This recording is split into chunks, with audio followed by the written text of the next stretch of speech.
Hello guys, welcome to another video. COTExTENSURA, new, by Sponge_Bob. Chapter 24 Charybdis Rimuru Pov. It's been a week since Horikita and others left the city back to Bullmold Kingdom. I have spent most of my time with Horikita and Milam. It's been nice to talk with Horikita and spend time with her. I refreshes my time with her in the school. Whereas, Yume and his party after the intense training with Hakuro also left to their nation. If things went accordingly, then it will happen soon. Their growth was remarkable after their training. Hakuro is a great teacher, to be honest. I am currently with Shion and Ranga while riding him on his back. Suddenly, Shion take a fighting stance, bringing her sword out. The same can be said about Ranga too. Who are you? Shion asked the presence, which I felt similar to that of trainee. Maybe her sister. Then a dryad comes out of nowhere and stands upwards in front of us. Do they not see her when Gazel first come? She is no enemy, I said. I am younger sister of trainee, Toriya, she said. It's rare for you to visit us. Is there a problem? I asked. Big problem, actually. I have come to report that Charybdis has revived, and its first destination is your city, Rimuru-sama, she said. First go to the meeting hall and then discuss things there, I said, and she nodded. We start going towards the city to discuss this Charybdis thing. After a while, all of us are sitting in the meeting hall. They are somewhat surprised to see Toriya, instead of trainee, and then she tell them about the revival of Charybdis. Every monster is surprised except Irisu and others who don't about it, including me. You mean that, ruler of the skies has revived? Asked Rigard. That beast was sealed in the distant past. I can't imagine the seal broke for no reason, said Hakuro.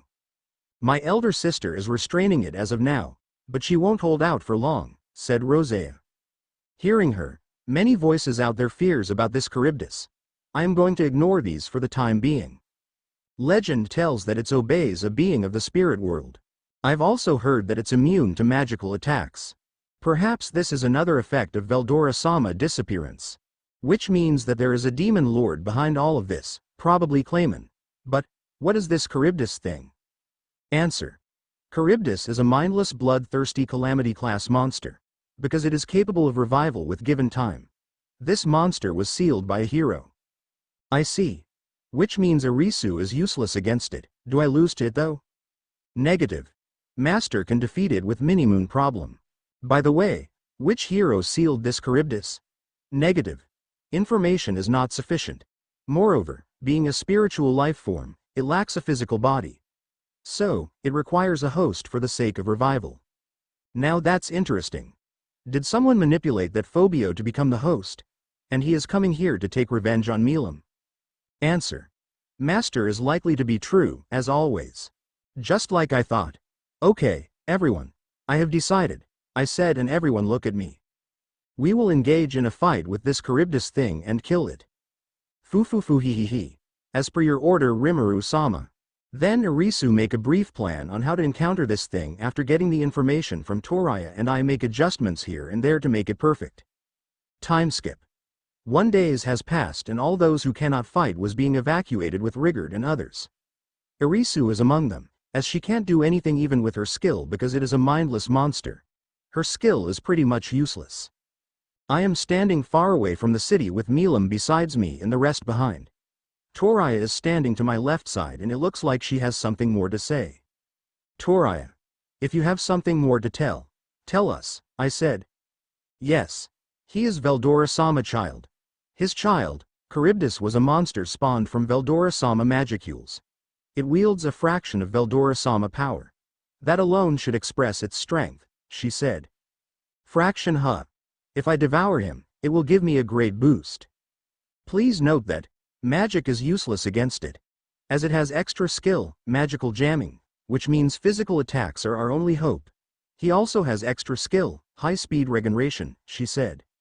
Which means, we have to kill it instantly or in one shot, said Honami. Yes. It is originally from the spirit world. So, it is accompanied by a couple of megalodons. Sadly, they are immune to magical attacks as well, she said. Which means Hell Flare is also out of question, said Benimaru. Hehehe, aren't you forgetting something? I turned towards the voice to see Milam in a weird pose like Gabble. Are they long-lost siblings or something? A big flying fish is nothing to be afraid of, she said. No, why? You will stay with me and wait for my call if needed. She then pouts and hit me lightly in my chest. We are looking like a love couple in a quarrel. I have few things to check before using Milam. She then sat across a tree with a sad expression. We all sensed a heavy presence in the air and all of us looked towards it. I saw a big whale-type fish flying in the air accompanied by some megalodons. Well, food problem will be gone for the time being, I said. Suddenly Benimaru uses his skill Hellfire on one megalodon and it got burned to a crisp. It fell down and it is unedible now. So, I only able to take down one lackey, huh? He said to no one. What's more, the others within range are ignorant about it, said Honami. You idiot. Don't burn them. That are food, I shout at him. They have a surprised expression on their faces but I ignored them. How can they waste a ton of free food? Soon, many megalodons start attacking everyone present and they are fighting in groups to take down one. I left amazed by seeing that Hakuro cut a whole megalodon within just a second. He is using his own unique skill on it. Geld is taking the main defense followed by other orcs. Everyone is giving them their all in order to finish it. I complete my analysis on them after getting what I wanted. I looked at Charybdis directly and he ignored me.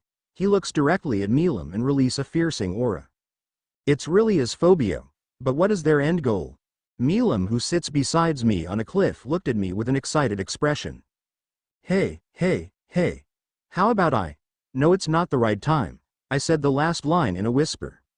She pouted and looks away before hitting me lightly on the arm. Now why is she acting like Horikita? I saw Sei and Chiaki jumps onto the Charybdis and start attacking it with their weapons. Sue has a short sword on his back whereas Chiaki has two daggers on both sides of her waist. Shion start riding on Ranga along with Honami and... When did Ranga become like Pegasus? Ranga flies in the air and they both lands on it. They start attacking it along with Sue and looks like they're injuring him. Charybdis start groaning in pain and its scales flies in the air due to them. It flies around and comes to others to attack it. I flies in the air using my wings and comes in front of him. Everyone has a worried look on their face. Gluttony. I use my unique skill on it and in a blink on an eye, all of the scales vanishes from the air. I know that everyone left amazed by this, even Milam. I comes near it and touch his head. As expected, I can't devour the main body. I goes behind and let others do the fighting. They are constantly attacking it and its minions and wow, it's a great amount of free food. I am thanking to the Demon Lord for giving us all this free food. We have been attacking him constantly for 6 hours and looks like our side is on exhaustion. Charybdis also slows down but it doesn't stop attacking. Even though, Gazel sends some reinforcements but it is all in vain against Charybdis. Looks like, it's time to end this. Everyone, evacuate the battlefield. This is an order. Surprise crept on everyone's face but listen nonetheless. They all run towards the opposite direction while I use magical attacks on it to distract it. When I saw that nobody is nearby, I turned towards Milam with a smile. Milam, he is too much for us. Can you deal with him? Wahahaha. I knew you would rely on me in the end. Rimuru, leave the rest to me. Yeah. Can you leave Phobio alive? Piece of cake. I have learned now how to restrain my power. Now it's time to check what she is capable of. She instantly flies up in the air again with her weird pose and I get away from her attack range. She backed her upper part of the body like those baseball players and then shout.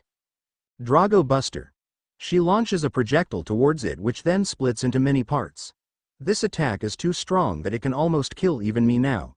As expected, she is too dangerous and she is holding back. What a monster she is. The attacks hits Charybdis on each side of its body and upon impact, a bright light covers the whole area. I put my arm on my eyes and then release it. There is nothing. Little remains of the Charybdis is falling below along with Phobio. I instantly goes towards it to catch. Of course, the remains of Charybdis, not him. I comes near it and use gluttony to absorb the remains of the Charybdis. It instantly got devoured and I looked back to see Phobio hit the ground. Not my problem. Affirmative. Extra skills, magic jamming, and high-speed regeneration has been acquired. In addition, Master Magicule's capacity has been greatly increased. I get to know the current potential of all of my subordinates and also get to see Milam in action. In addition, I also become more stronger. Everything went as I planned. We both then lands near Phobio and I use full recovery potion on him to heal his injuries. He is unharmed, completely in new state but still unconscious. Milam comes towards me with a run and hug me. Then she plastered a kiss on my cheek. Milam? She looked down with a little blush on her face but composed herself. Did you see, bestie? See, how great I am. Yeah. Warning. Individual Phobio has merged 90% with the Charybdis. It will get revived in an hour. Great Sage, use my both skills to remove Charybdis from him. He is still useful. Answer. Leave the rest to me. I then use Gluttony with my other skills with the help of Great Sage and separated Charybdis soul from him. I devoured it, which give me a boost in strength too. Good thing he survives. Why? Who knows? She looked at me with a pout, but then I turned towards the presence, who was watching all of this when everyone left to Tempest. You can come out now. Then a person, more like a beast with yellow hair and a great physique, comes out from the side. He then looks at me with a smile and I can detect a little fear from his eyes. Thanks for saving the life of my subordinate. Who are you? I am Demon Lord Carrion. Chapter 25 3 Beastman. Rimuru Pav. As soon as he said that he is the Demon Lord, Great Sage start analyze him. Apparently, he didn't even detect it. I expected more from a Demon Lord. Affirmative. Individual Carrion has much less magicules than Master. Well, he was not even a problem from the beginning. So, you are a Demon Lord, huh? Yeah. And for saving my subordinate life, I will allow any one request from you, said Carrion.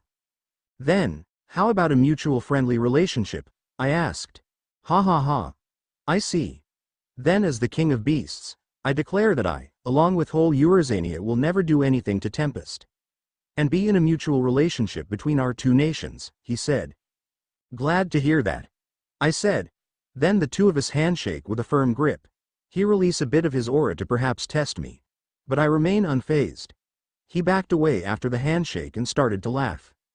Now I understand why Milam is so interested in you. It seems she find a great toy, he said. Right. He is my bestie and he has great honey, she said. I ignored both of them and he, seeing this, sighed and looked at me. I will send my nation ambassadors to Tempest in a few days. Then we can talk about these things through Rimuru, he said. Then I will do the same, Carrion, I said. After that, he picked up Phobio roughly and start leaving. I along with Milam start leaving towards the Tempest. Time skip. It's been a few days and today is the day when the ambassadors from Demon Lord Carrion will come to Tempest. Milam also left after a day of the defeat of Charybdis. She said that she has an important task to do, but I doubt that. Me along with other main figures of Tempest are present at the gate of the entrance of Tempest. There are some hobgoblins, who are going to Eurozania under Arisu leadership. Benimaru is going along with her as her bodyguard and vice leader of the group. Honami, who is standing besides me, urges me to speak with them. I think I'll have to give them a speech. I am not too good at it. Even though I regain my emotions and change my mindset a bit. I simply sucks at socializing. Good luck on your journey. That's it. Honami. Help me and do your job, please. Rimuru-sama. Even after all this, you haven't changed. I looked towards her with envy gaze, which somehow got a blush on her face. Ahem asterisk. Listen up. Rimuru-sama has given this great opportunity to me. This meeting is the deciding factor whether we make an ally or an enemy. We are only looking for long-lasting relations. Express your opinions fully without any fears. Judge them, whether they are worth our time or not, she stated. I looked around and there is still silence. It seems I have to give some encouraging words too. And Arisu. All the decisions will be made by you. Make a proper behavior and get as much information from them. When you all return, I want great results. Don't disappoint me, I said. Fufufu, no problem. I will take care of everything, said Arisu. I will also see that Carrion is trustworthy or not, along with protecting Arisu-san and others, said Benimaru. Suddenly the cheering can be heard all around the place and they all encouraging both me and Tempest. Good for them, I guess. Then they leave Tempest with wolves, riders and Karagis. It only depends on Arisu, will she be late or not? Only time will tell. Time skip. It's been a few days since Arisu and others departed to Urizania. Yume and his party also comes to Tempest for outing and I immediately send him to Hakuro. He was quite depressed after hearing that, but not my problem. Looks like Hakuro is giving them a hard time. Today, the delegates of Urizania are coming to Tempest. I am looking forward to see, what will they do? I am in Honami arms enjoying her bouncing chest and waiting for them. We saw 3 carriages coming towards us in a steady speed. They're using tigers to run them. Well, that's beast people for ya. The 3 carriages stop a little far from us and a beast girl step out from one of the carriages. It's nice to meet you, Lord and Master of Great Jura Forest, she said. She is wearing simple traditional clothes, while her chest is boozing out showing her proportions. She is a snake girl and just by looking at her, I can tell that she is the strongest one of them. I am one of Lord Carrion's 3 beastmen, also known as Golden-Horned Albius, she said. Huh. A mere slime is ruling the forest. Who do you think you are fooling? Then someone's voice comes out from another carriage. Another girl who looks like a white tiger comes out this time. Just by a look, I can tell that she is a battle maniac. Look, he even keeps a puny human for company. The hell do you think you are? She said aggressively. Why do I always encounter idiots? Take that back, Sphia. Or trying to sully Lord Carrion's name, said Albius. Shut up. I don't take orders from you, said Sphia. Please don't degrade Yume. He is a friend of mine, I said. So what? She asked folding her arms. Then why don't find out by sparring with him? Our Rimuru-sama. Oh. Let's do this. Give her medicine, Yume-san. Yeah. Give it to her. Well, looks like I have no choice. Then his friends start cheering him and he reluctantly goes forward. He takes out his sword and Sphia also takes a chance. Just then, Shion also shouts from her spot and comes forward. My patience has reached its limit and I've seen enough of your insults towards Rimuru-sama. I'll be your opponent, said Shion. Bring it on. This idiot, but it will work either way. Shion. Show her your power. She then looked towards me like I am the greatest person in the world. Everyone else, from my side, look at me in surprise. Is it to judge them? Asked Honami. Something like that. I'll see the true power of a lackey of a mere slime, said Sphia. She then instantly jumps from her spot and comes in great speed towards Shion. They clash with each other, hands tied against each other. They both are pushing, but then Shion, by moving her arms, throw her away. She lands sliding and use that momentum to come towards Shion. Shion jumps on time to avoid it and she clash with rock away. Albius then looked towards one of the drivers. I diverted my attention to Albiz and this supposed driver. That's Sphia. Hey Grucius, why don't you fight with the human? Asked Albius. Huh? Me? Yeah, you. Whatever, I'll play with you human, said Grucius. It's nice to meet you. Then Yume used his sword to do a vertical slash, but he dodged it by jumping in the air. He just as landed, Yume do a quick horizontal which he barely able to dodge. Looks like Yume has improved a lot than last time. Take this. Grucius throws his arrow towards Yume, which he dodged by bending and comes to give a straight slash. But he jumps in the air avoiding the attack and catch his daggers before landing. Yume is wide open and he instantly jumps at Yume. He turned around in time and uses his sword horizontally to block it. They both are applying pressure and ground cracks under Yume's feet. Just then, we all feel a sudden urge of magical power and all the fighting got stopped. We all looked towards it and that idiot, Shion, makes a huge ball of electricity in purple color. I'll show you the true power of an Oni. Ha ha ha. Show me more, said Sphia. Sigh asterisk, these kids. I said. That's enough. Just then, Albius comes between them by pointing her staff at Shion neck and her tail at Sphia. They both stop at the spot. But looks like there is a problem occurs. I think we should leave it at that, said Albius. I then turn into my human form by jumping from Honami arms. For some reason, all of them in other party blush but compose themselves. What a human form, said Sphia. He is so handsome and beautiful, said Grucius. If you want to show something, don't make it too obvious, I said turning towards Albius. Are we that obvious? Yes. Well, you all pass with flying colors. Hear that? They are bold and strong, worthy of our allies. Don't disrespect them or you will make Lord Carrion's name blush. Do you all understand? Said Shpia. Yes, madam. Then all the beast people get acquainted with us. Looks like you find a new friend in the shape of Grucius. Our Rimuru-sama. We look towards the voice and see a comical crying face of Shion. What do I do of this? She is holding the same magical ball of electricity, while the others backed away from her. She is looking very perplexed at this moment. Sigh asterisk. Throw it at me. BB but, just do it. She then throw it at me and I instantly use gluttony to absorb it. It didn't even last for a second and instantly vanishes from the sight. All of the people present are looking at me with surprise expressions and like they see some type of ghost. What? Rimuru-sama. We are just amazed by the power of yours, said Honami. Well, let's go to Tempest to discuss further. As you say. Everyone, please follow me, said Honami. I go towards Tempest with Honami besides me and the rest follows me behind. After that, we discuss the terms and other things to discuss. They quite like the wine and all the things went smoothly. I think the time has come for me to go to save those children and meet my fated one.